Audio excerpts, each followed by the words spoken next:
La TVT au cœur de l'information.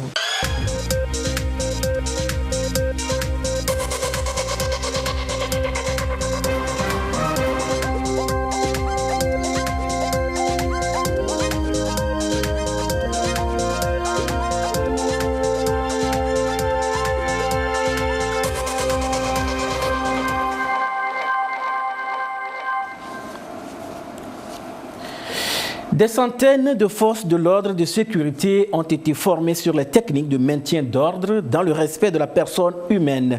Ils ont appris, entre autres, à disperser des foules de manière professionnelle. Dans cette édition, un exercice de simulation. À suivre également le résumé de la réunion des ministres des Finances des 14 pays de la zone franc à Paris. Et en fin d'édition, je vous amènerai à Pagoda, dans l'Abina, pour suivre la finale de la première édition du tournoi de la solidarité, une compétition voulue par les cadres du milieu pour renforcer la cohésion sociale.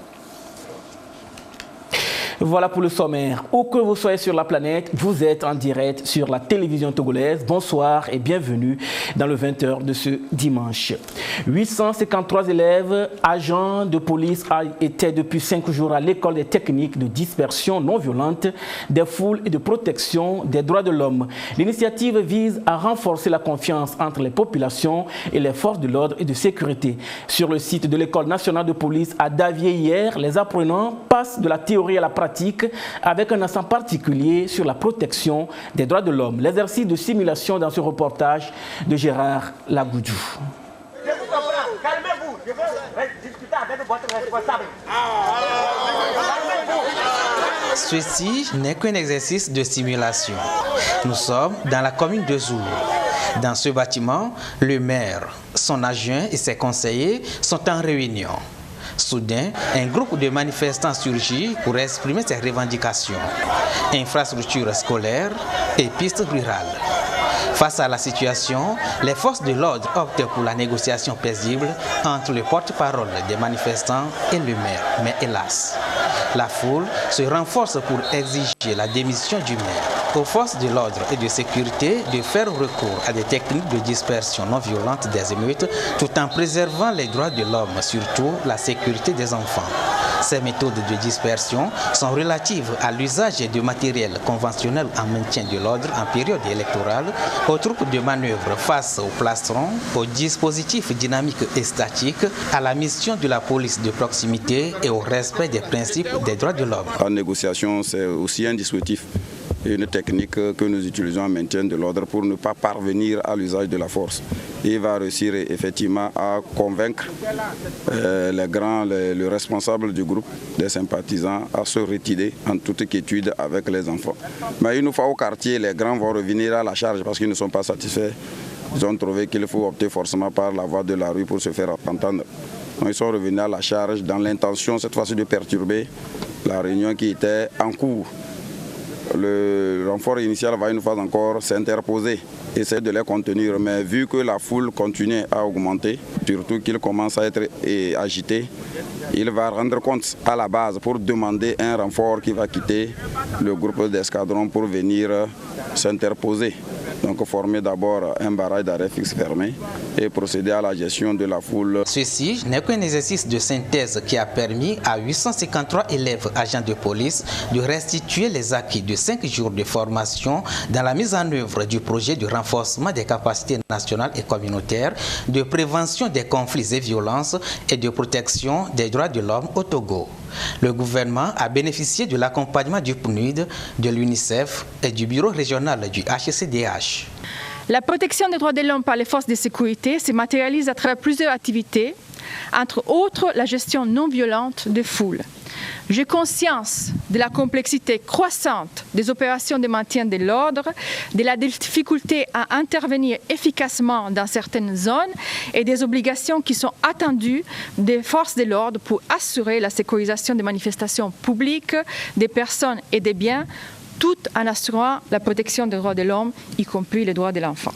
Et je voudrais vous assurer de la détermination du système des Nations Unies à tout mettre en œuvre pour accompagner le Togo dans ses efforts de protection des droits humains et des droits de l'enfant, de promotion de la paix, de la sécurité, de la stabilité et du développement. Le ministre de la Sécurité et de la Protection civile a salué la rigueur et la discipline observées par les apprenants durant les travaux. Il les a conviés à une meilleure collaboration avec la population pour permettre au gouvernement de réaliser les projets de développement du pays. La démocratie a un prix. Ceux-là que vous aviez en face, ce ne sont pas des ennemis. C'est des compatriotes qui ont un mot à dire, qui ont une idée à exprimer, mais parfois qui n'utilisent pas la bonne manière pour l'exprimer. Et vous avez su les gérer d'une façon professionnelle. Au nom du gouvernement, je voulais vous dire félicitations. Nous vivons dans la même communauté. Après le maintien de l'ordre, lorsque le calme revient, la vie continue. Nous devons aller vers nos concitoyens. Nous devons nous rabaisser pour qu'ils n'aient pas peur de nous. Parce qu'il y a beaucoup de choses qu'on peut apprendre d'eux. Les bonnes informations viennent souvent de la partie saine de la population. À nous d'aller vers elle pour avoir la bonne information, pour sécuriser tout le monde. Aux cadres qui, pendant cette semaine, se sont déployés pour transmettre, je voudrais vous remercier et vous féliciter pour cet esprit de partage, cet esprit de transmission. L'exercice de simulation s'est déroulé sur le site de l'École nationale de police à Davier dans le Zior. Cette deuxième vague porte à 1553 le nombre d'élèves agents de police formés, dont 183 filles.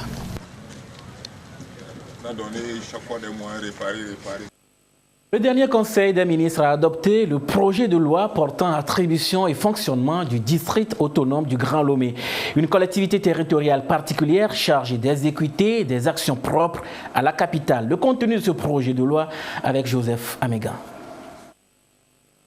Lomé conserve un statut particulier dans le processus de décentralisation bien en marche au Togo. Le Conseil des ministres réuni sous la présidence du chef de l'État, Foresos Mnagna-Singbe, a adopté un projet de loi relatif au fonctionnement du district autonome du Grand Lomé. Il s'agit d'une collectivité territoriale particulière dotée de la personnalité morale et de l'autonomie financière afin d'exécuter des actions propres à la capitale dont certains volets d'aménagement, d'entretien et de fonctionnalité vont au-delà des compétences des communes. Bon à savoir ici, le district précise le test et l'autorité locale représentant la ville de Lomé dans son ensemble. Le fonctionnement du district est assuré à parité par des membres des municipalités du Grand Lomé et des représentants nommés par le président de la République. Le district autonome du Grand Lomé aura bientôt un gouverneur. Dans cette démarche des plus hautes autorités togolaises, il faut tout simplement noter que l'État peut confier au district autonome du Grand Lomé la gestion des infrastructures d'importance nationale à caractère commercial, sportif, sanitaire, culturel, tels que les marchés et les hôtels, etc.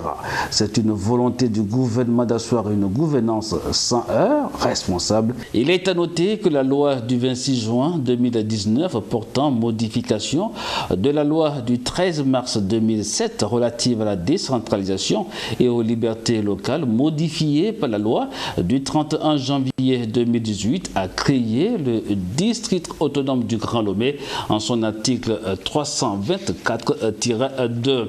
Le district autonome du Grand Lomé regroupe les préfectures d'Agoanivé et du Golfe et les 13 communes de ces deux préfectures. Comment se porte la zone franc et que faire pour la développer? La question était inscrite à l'ordre du jour de la réunion des ministres de la zone franc à Paris. Le ministre togolais de l'économie et des finances, Sani Yaya, a pris part aux travaux. Que peut-on retenir de cette rencontre? Et que Salah nous en parle. Dans un contexte économique marqué par une reprise de la croissance à l'échelle du continent africain, la zone franc mérite d'être développée à travers des politiques économiques soutenables axées sur la diversification économique et le renforcement de la mobilisation des ressources domestiques. La réunion des ministres de la zone franc a réaffirmé l'importance des mécanismes et institutions de la zone franc pour la stabilité et le développement des économies dans l'espace. D'un commun accord, les participants ont réitéré leur volonté de continuer à faire de la zone franc un espace de coordination active de politique publique en lien avec les principaux bailleurs et institutions. Les échanges ont permis de relever que la convergence mondiale reste en deçà des résultats escomptés, ce qui s'explique par les risques liés à la dette et au déficit public dans l'espace. Les participants ont rappelé l'importance d'améliorer fortement la mobilisation des ressources intérieures et la création des conditions d'un développement soutenable. Ils ont convenu de la nécessité de poursuivre la mise en œuvre des mesures permettant de renforcer l'intégration régionale, facteur de résilience et de solidarité des États de la zone franc face aux chocs exogènes dans un contexte sécuritaire régional difficile et un environnement économique international incertain. À ce titre, ils ont réitéré l'importance de continuer à assurer le suivi régulier de l'ensemble des recommandations adoptées lors des réunions des ministres de la zone franc. Il est aussi nécessaire de mettre en place des réformes structurelles agréées dans le cadre des programmes exécutés par le FMI afin d'améliorer la situation macroéconomique, de garder le cap d'une croissance inclusive et soutenable et de préserver la confiance des partenaires. Les ministres ont poursuivi les réflexions sur le suivi des actions concernant la lutte contre le blanchiment des capitaux et le financement du terrorisme. La réunion a également discuté des enjeux des assemblées annuelles du FMI et de la Banque mondiale qui se tiendront à Washington du 17 au 19 octobre prochain sur la base des administrateurs représentant la France et les pays d'Afrique francophone auprès des deux institutions. Les rencontres de la zone franc ont lieu 2 fois par an. Elles permettent aux ministres des Finances, gouverneurs des banques centrales et représentants des institutions régionales de se retrouver et d'évoquer ensemble des sujets d'actualité économique et financière de la zone franc. 2 études pour apprécier la performance des enseignants en classe ont été menées par le ministère des Enseignements primaires et secondaires. Quels sont les résultats et les recommandations proposées? Dodo Hari. 5 ans d'expérimentation du projet de prise en charge des élèves ayant des difficultés d'apprentissage. Une centaine d'apprenants présentant des troubles de comportement, de communication, des déficiences intellectuelles et même ceux qui ont un handicap physique ont été accompagnés de manière spécifique et par des psychologues dans 3 établissements cibles de Lomé. Le Centre national d'information et d'orientation scolaire et professionnelle peut se féliciter des acquis. Nous mettons en œuvre un certain nombre d'activités. On utilise un certain nombre de matériel, donc dans un premier temps pour structurer davantage les apprentissages, mais dans un second temps pour susciter davantage d'intérêt, mais en même temps accroître chez l'enfant de meilleures dispositions à apprendre. La satisfaction d'abord par rapport à l'intérêt accru donc pour l'école chez les enfants, mais aussi à leurs résultats en fin d'année. Et les troubles de comportement également sont enrayés. Après cette phase d'expérimentation réussie, il s'agit désormais pour les conseillers pédagogiques d'étendre l'expérience à toutes les inspections de Lomé-Ouest. L'accent est mis sur les stratégies d'intervention des psychologues dans les écoles. Et cette prise en charge des difficultés des enfants peut apporter beaucoup à la qualité de l'éducation. Et cette fois-ci, nous voulons prendre en charge toutes les écoles d'une inspection et pour qu'en 2 ou 3 ans, qu'on puisse encore mesurer les impacts et voir si nous pouvons avoir la chance d'élargir ça à tous les enfants de notre pays pour qu'ils puissent étudier dans de meilleures conditions, pour qu'ils puissent s'épanouir dans de meilleures conditions. Le projet a également permis aux parents de prendre conscience des difficultés de leurs enfants, aux enseignants d'adapter l'enseignement aux difficultés de l'élève et aux apprenants de prendre goût de l'école. Le lycée moderne de Sokodé, point d'attraction des élèves de la région centrale. Cette semaine, les agents du service de la nationalité y ont posé leurs valises et pour cause. C'est pour permettre aux élèves qui ne disposent pas encore de la nationalité de se faire établir ce précieux sésame important pour leur cursus scolaire surtout. Désiré Aloy. Dans cette salle, les jeunes filles sont là. Parmi cette relève de demain, bon nombre ne disposent pas de pièces de nationalité togolaise. Or, certains sont à la porte du bac 2 et ce précieux document, une pièce maîtresse pour jouir de certains droits à l'université. Le constat est amer. Le gouvernement togolais passe à l'acte concret pour couper les racines à ce problème au travers du ministère en charge de la justice. La direction du sceau de la nationalité et de l'identité civile est sur le terrain. Au niveau de la région centrale, le lycée moderne de Sokodé pour lancer les séances d'audience foraine pour la délivrance des certificats de nationalité aux élèves. Le lycée moderne de Sokodé, nous en sommes très fiers pour cette action qu'on nous a donnée, pour cette chance à nous les élèves de pouvoir faire nos nationalités. Tant futurs étudiants, ce document va nous permettre pour nous inscrire à l'université et aussi participer à certains concours. Audience pour aussi attirer l'attention des populations, éveiller les consciences collectives sur les risques encourus en ne disposant pas de cette pièce. La Patrédie par exemple.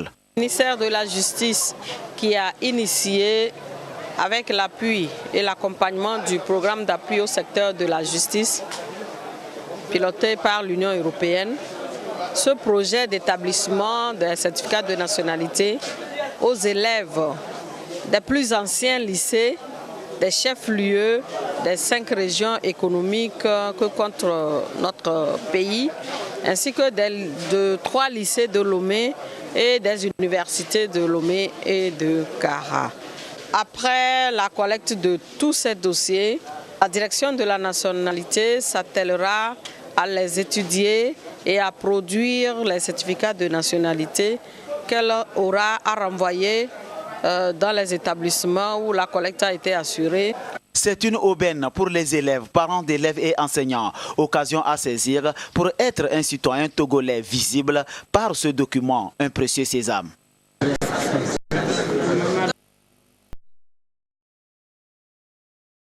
Avant leur prise de fonction, les nouveaux fonctionnaires de la santé admis au concours de décembre 2018 ont été entretenus sur les règles de l'éthique et de la déontologie du métier.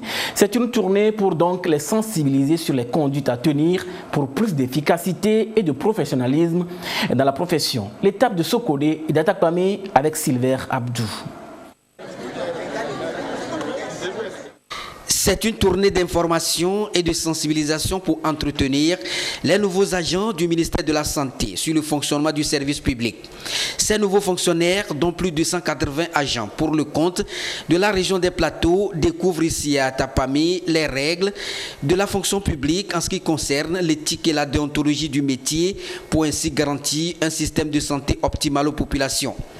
Dans la foulée, les différentes étapes des formalités administratives et la carrière professionnelle ont été également expliquées aux nouveaux agents dans la dynamique de les informer sur les pièces nécessaires à fournir pour la suite de leur carrière professionnelle. Nous sommes venus leur parler de l'éthique, qui est la manière de se comporter, et donc la déontologie du métier qui constitue toutes les obligations vis-à-vis de soi-même, de ses pairs, mais aussi surtout et de ses patients, en tout respect du droit de l'homme, qui est universel, l'homme étant inaliénable, l'homme étant indivisible, unique, et dans ce processus où l'agent de santé doit respecter certaines règles pour être en conformité avec les lois de la République togolaise.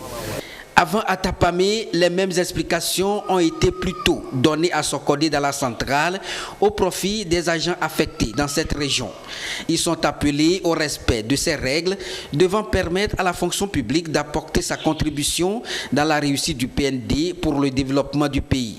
Un engagement auquel s'attellent les uns et les autres qui mesurent ici la mission qui les attend. Je suis très heureux ce matin, nous les nouveaux recrues, on a rencontré nos supérieurs ce matin qui nous ont rappelé la déontologie, les éthiques, tout ce qu'on peut faire sur le terrain pour pouvoir mieux ou bien accueillir nos patients.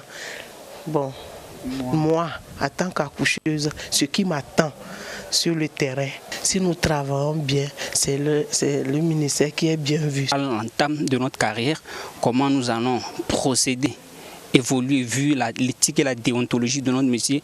Ensuite, en ce qui concerne les bonnes démarches à faire pour la bonne survie de notre carrière professionnelle. Les différentes orientations données aux nouvelles recrues consistent donc à les aider à mieux organiser leur carrière professionnelle, à relever le préfet de Logou qui les a appelés à plus de responsabilités de professionnalisme destinées à jouer leur partition pour offrir une meilleure santé aux populations en vue de leur bien-être. Et les agents forestiers de la promotion 2004 de leur côté ont échangé à Takpamé, la ville aux 7 collines, sur les bonnes pratiques en matière de protection de l'environnement. Ces agents veulent renforcer leur niveau de vigilance dans la protection de la faune et de la flore. Sylvain Abdou.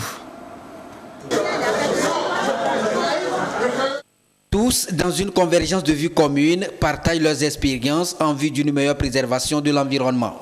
Ces agents des eaux et forêts, plus précisément la promotion 2004, sont ceux qui se sont retrouvés ici à Tapamé pour évaluer leur chemin parcouru durant les 15 ans de carrière, réfléchir sur des actions susceptibles de mieux accompagner les activités du ministère pour garantir un environnement sain aux populations. Nous aurons à explorer ensemble les difficultés auxquelles nous sommes confrontés dans la gestion forestière quotidiennement sur le terrain.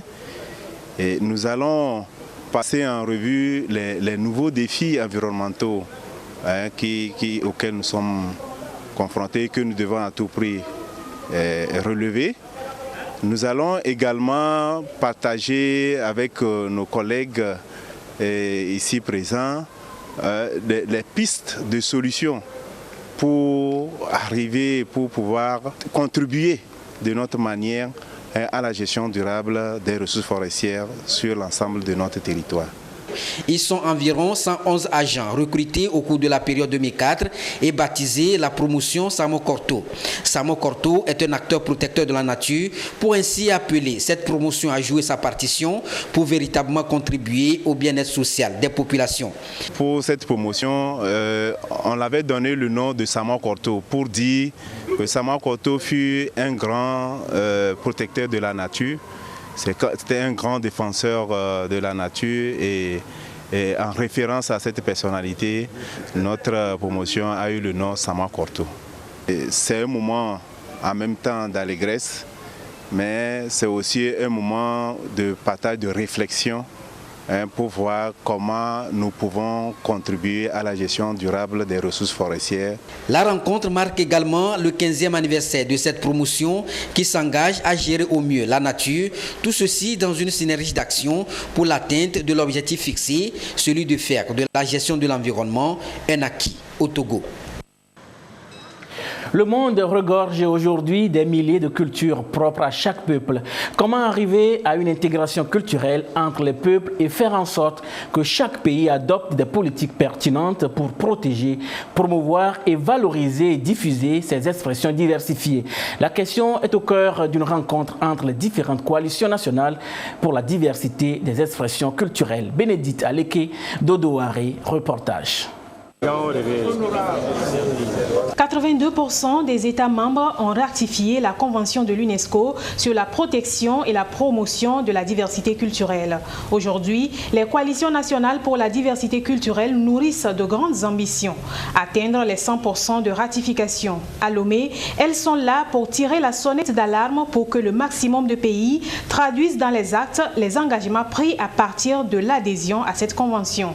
Le but étant d'assurer des échanges culturels plus intenses et équilibrés et stimuler l'interculturalité dans le contexte panafricaniste. Dans cette convention que la plupart des États ont contractée, eh bien, il y a des engagements par rapport au développement du secteur culturel dans les différents pays.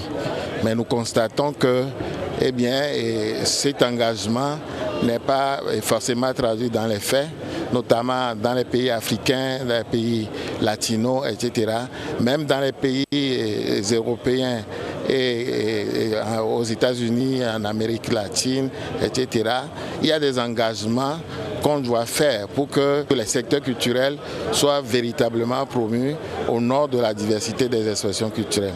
Donc, ce sera le lieu de faire le point sur les politiques culturelles en faveur de la promotion et de la valorisation des expressions culturelles.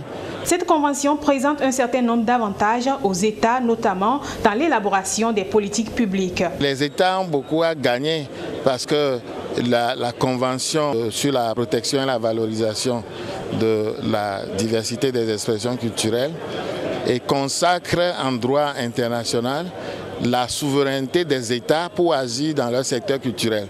Donc, à travers cette convention, il n'y a plus aucune puissance, aucune force extérieure en dehors des États eux-mêmes pour pouvoir prendre des engagements, des politiques fermes en faveur de leur propre culture.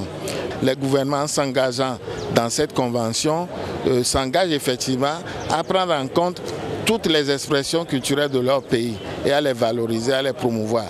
Entre autres sujets à aborder au cours de cette rencontre, l'implication de la société civile dans l'adoption des politiques culturelles et les grands défis de la diversité des expressions culturelles. Aussi, la protection de la culture dans les accords commerciaux ainsi que les enjeux de la propriété intellectuelle ont-ils été touchés. Don de vivre et de non-vivre aux victimes des intempéries de la préfecture de Pendiac-Ouest. C'est un geste du chef de l'État pour apporter une assistance à ces personnes sinistrées. Il rentre dans le contexte de la phase 2 du programme d'appui aux populations vulnérables. Chazimna Baga. Elles sont 1305 personnes issues de 188 ménages réduites à la précarité par des pluies et vents violents qui se sont abattus sur la préfecture de Pendiac-Ouest au cours du mois de septembre 2019. Face à la gravité du drame, le chef de l'État a réagi promptement en dépêchant auprès des sinistrés la ministre en charge de l'action sociale. Nous venons exprimer la compassion du chef de l'État et de tout le gouvernement aux personnes sinistrées. Nous ne sommes pas venus les mains vides. Nous avons apporté des vivres et des non-vivres pour renforcer un tant soit peu la résilience des personnes sinistrées. Pour redonner un peu de réconfort aux sinistrés, le chef de l'État, Faure Essozomna Gnassingbé, n'a pas lésiné sur les moyens. C'est dire combien le bien-être des populations togolaises, où qu'elles soient, lui tient vraiment à cœur. Ce que nous avons reçu, ça va nous aider dans nos foyers, dans nos villages, ça va nous aider pour la cohésion des cases, tout ce qu'il faut pour vivre. Nous disons merci au président Faure Essozomna Gnassingbé. La grande pluie qui s'est invitée à cette cérémonie de remise est un rappel que la menace est bien présente et n'est pas loin et appelle à plus de prudence et de solidarité. Ce geste du chef de l'État se situe dans le contexte du programme d'appui aux populations vulnérables qui est à sa deuxième phase.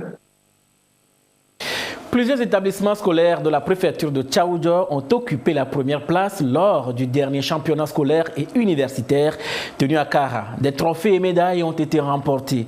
Ces différents établissements ont été reçus par le ministre en charge des Sports, Folibazi Katari. Désiré Aloy nous fait le point de la rencontre. Des établissements scolaires représentés ici par leur club et 9 athlètes issus de différentes disciplines sportives. Club champion du championnat scolaire et universitaire dernier tenu à Kara. Des équipes reçues par le ministre en charge des sports, Folibazi Katari. Moment très convivial pour lui présenter les trophées remportés par les différents établissements scolaires de la préfecture de Tchaoudjo. Un exploit qui augure un bon lendemain du sport dans la préfecture et au Togo. Monsieur le ministre des Sports a été très actif avec nous et il a été très sincère et puis il nous a donné tant de conseils. Pour moi, ce qui m'a marqué de plus, il a dit d'être très très optimiste et puis c'est Dieu qui donne la victoire. On doit lui remercier sincèrement et nous lui promettons beaucoup de choses. Jamais lui décevoir et que nous le promettons que les championnats 2019-2020 vont revenir encore à la région centrale. Ce sont des résultats attendus, fruits d'un travail très collégial avec le soutien du ministre Folibasi Katari, selon le directeur régional des sports qui promet mieux faire. Il s'agissait des établissements, le PP Kélisio, au niveau qui ont été champions nationaux au niveau des Benjamins et en foot, et le lycée Koundé au niveau du football féminin, champion national, et le lycée technique de Sokodé au niveau du football junior senior masculin, et le lycée Sainte-Marie qui est champion en handball masculin et également vice-champion en basketball. On avait également 9 athlètes dans Tchaoudjo qui ont été médaillés. En tout, les filles comme garçons ont eu 12 médailles. Comme on l'avait fait également le 6 avril, nous lui promettons de maintenir le cap et de tout faire pour ramener encore, pourquoi pas être champion dans toutes les disciplines là, au niveau des finales de 2020. Le ministre, fier des résultats, a appelé les élèves au travail toujours bien fait. Le sport doit rimer avec les études pour relever le défi. Moment solennel pour bénéficier des conseils du ministre. Vous avez commencé le sport, vous êtes champion de Togo, vous êtes champion de... Si vous voulez exceller, être quelque chose dedans, vous le serez. Mais tenez-vous bien. Aujourd'hui, dans le monde, s'il y a des choses qui anime toutes les foules et autres, là, c'est le sport. Hein? C'est une carrière. Donc, ce que vos professeurs, vos encadreurs vont vous montrer, c'est qu'il vous faut savoir que vous avez des potentialités. Mais ce n'est pas eux qui vont les développer, c'est vous-même. Vous avez la possibilité d'être un bon footballeur. Vous avez la possibilité d'être un bon athlète. Toutes les équipes ici présentes, je voudrais vous dire félicitations. Mais les félicitations, là, en réalité, c'est les chefs d'établissement d'abord. Parce que les chefs d'établissement, s'ils ne donnent pas l'occasion qu'on crée les conditions sportives, il n'y en aura pas. Le ministre, par la même occasion, a posé encore un geste, des jets de maillots et des ballons pour les soutenir davantage. Jeunes footballeurs et athlètes, l'espoir du sport dans son ensemble au Togo. Sport football pour finir, la finale de la première édition du tournoi de la solidarité a été jouée dans la Bina. Elle a opposé l'équipe de Kemerida à celle de Pagouda et c'est cette dernière qui a soulevé le trophée mis en jeu. Nestor Mouzou. 3 semaines de compétition pour 9 équipes représentant les 9 cantons qui composent la préfecture de la Bina. La compétition, baptisée Tournoi de la solidarité, connaît son épilogue avec la finale Pagouda contre Kemerida. Premier du genre dans la préfecture, le tournoi est à mettre en actif des cadres du milieu. Le tournoi vise à consolider les liens de solidarité entre les filles et les fils de la préfecture et surtout à donner l'occasion aux jeunes talents de s'exprimer pour qu'ils puissent avoir l'opportunité d'être soutenus, d'être promus afin que, à travers le football, ils promeuvent les valeurs de solidarité, les valeurs de cohésion, les valeurs d'excellence. L'initiative des cadres de la Bina est qualifiée d'exemplaire et pouvant inspirer les autres préfectures par le ministre de la Communication, des Sports et de l'Éducation à la citoyenneté et au civisme. Il a remercié le chef de l'État pour avoir accepté de parrainer le tournoi de la solidarité dans la Bina.